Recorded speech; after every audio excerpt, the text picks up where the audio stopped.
تقریباً 17-18 سال عمر تھی ان کی، حفظ قرآن کیا ہوا تھا انہوں نے، اور ماشاءاللہ قرآن ان کو اچھا آتا تھا. پھر وہ ترجمہ کلاس میں بھی بیٹھنا شروع ہوئے، ان کے عقائد کی بھی اصلاح ہونا شروع ہو گئی تھی.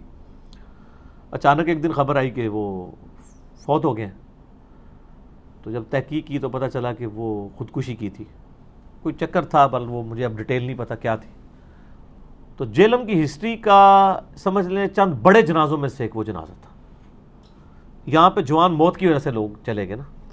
اب میرے تو درس میں آتا تھا، میرے ساتھ اس کا تعلق بھی تھا، سب کچھ تھا. میں صرف اس وجہ سے جنازے میں شامل نہیں ہوا کہ میری طرف سے ایسا سگنل نہیں جانا چاہیے کہ ایسے بندے کا جنازہ میں نے پڑھا ہے. باقیوں کو روکنا نہیں چاہیے، ہم نے کسی کو روکا نہیں ہے، لیکن میں نے جنازہ نہیں پڑھا تھا. اور یہاں پہ جو لڑکی لڑکا بھی خودکشی کر لیتے ہیں عشق مشوقی کے چکر میں، ان کا جنازہ بہت بڑا ہوتا ہے. تو یہ آپ خودکشیوں کو خود پروموٹ کر رہے ہیں نا سر. 2012 کا واقعہ ہے. تو میں سیدھی بات ہے بھائی، مولانا اسحاق جو ہے نا وہ اکیلے واحد بندے نہیں ہیں. اور مجھے پتا ہے کہ اس کی وجہ سے ہو سکتا ہے مجھ سے لوگ نفرت بھی کریں. مجھے اس پر بھی ایک کامنٹ آیا کسی کا شاید، تو بٹ میں آپ کو واقعہ بتاؤں گا، اس میں وہ انوالو ہیں. سب کے لیے ایک نمونہ ہے اس میں، یقین مانے بہت کچھ سیکھنے کے لیے. میرے لیے بھی بہت کچھ تھا اس میں سیکھنے کے لیے. واقعہ کیا ہوا، میں سنڈے سکول تھا، اسی طرح سنڈے کا دن تھا، 10-11 بجے کا وقت ہوگا، میں کلاس پڑھا رہا تھا اسلامک سکول میں ہمارے. تو بھاگی ہوئی ایک بہن آئی، رو رہی تھی آنسوں میں کہ وی نیڈ یو. تو میں باہر چلا گیا پھر کلاس چھوڑ کے. تو ایمرجنسی ہوئی، کہا کہ میرا بھتیجا اس نے اپنی بیوی کو قتل کر کے خود کو بھی قتل کر لیا. اور وہ امریکن تھا لڑکا، یعنی اس کو ہم یہ بھی نہیں کہہ سکتے کہ وہ یعنی ہمارے ملکوں میں جیسے ہوتا ہے غیرت کے نام پہ قتل یا جو بھی ہوا، اس نے پتہ نہیں کیا کیا، بیوی کو مار دیا، خود کو بھی مار دیا. تو اس کا جنازہ پڑھانے کا مسئلہ آ گیا. مجھے لوگ کہیں کہ نہیں بھی یہ تو ڈبل کیس ہے، ڈبل ہومسائیڈ اسے بولتے ہیں، کہ ایک تو اس نے کسی کو قتل کیا، پھر قتل نفس بھی کیا. تو وہ حدیث بھی لوگوں نے پیش کی. میں نے کہا جی کہ وہ حدیث نا میں نہیں اس کو صحیح سمجھتا، میں تو انشاءاللہ کراؤں گا جنازہ. مجھے لوگوں نے آ کے بڑوں نے روکا کہ نہیں بھی اس کا جنازہ نہیں پڑھانا. میں نے کہا یار کسی بڑے سے پوچھنا چاہیے، بزرگ سے، بابا جی سے، جو جیسے ہمارے امام بخاری ہیں، امام مسلم ہے، یہ بھی تو بزرگ بابے ہی ہیں نا. تو یہ بابے کے نام کا جو نعرہ بھی ہے نا، یہ بڑا اس کو it's a very vague statement. میں نے نا کالیں کی کچھ علماء کو، حافظ زبیر علی زئی بھی حیات تھے، مولانا اسحاق بھی تھے، میرے ایک اور بھی یعنی جو پاکستانی استاد تھے وہ حیات تھے، عرب استاد جو ہیں وہ بھی یہاں پہ حیات تھے. میں نے نا علماء کو کالیں ملانی شروع کر دی.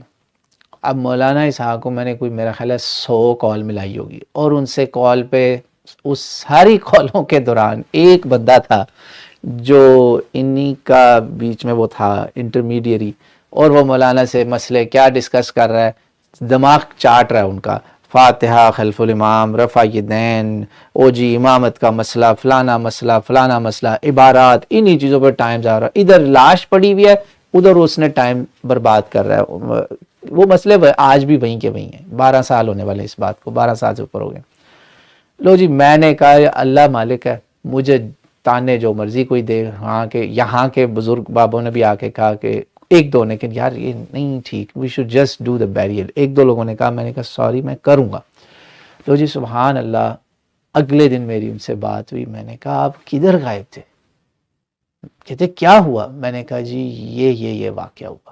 میں تو پاگل ہو گیا تھا آپ کو کالیں کر کر کے، کیونکہ مجھے پتا تھا آپ حق بات کریں گے، آپ کے پاس ہر فقہ کا بھی علم ہے اور بصیرت حکمت بھی اللہ نے آپ کو دی ہے.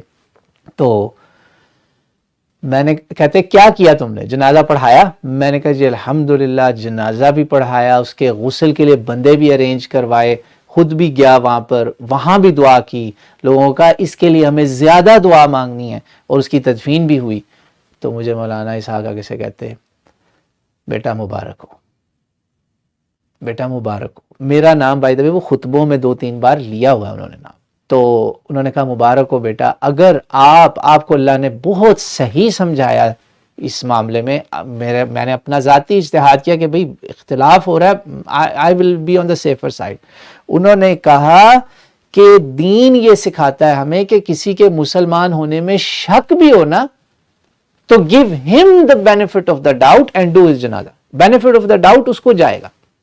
he is a beneficiary of that doubt, کیونکہ وہ مر چکا ہے, وہ بتا نہیں سکتا. آپ اس کا جنازہ پڑھیں گے. اور کہا اس کا اگر آپ جنازہ نہ پڑھاتے تو آپ مجرم ہوتے. تو بھائی ہم نے تو ایسے دین سمجھا تھا. تو یہ واقعہ اللہ کرے سے ایمان تازہ ہو لوگوں کے.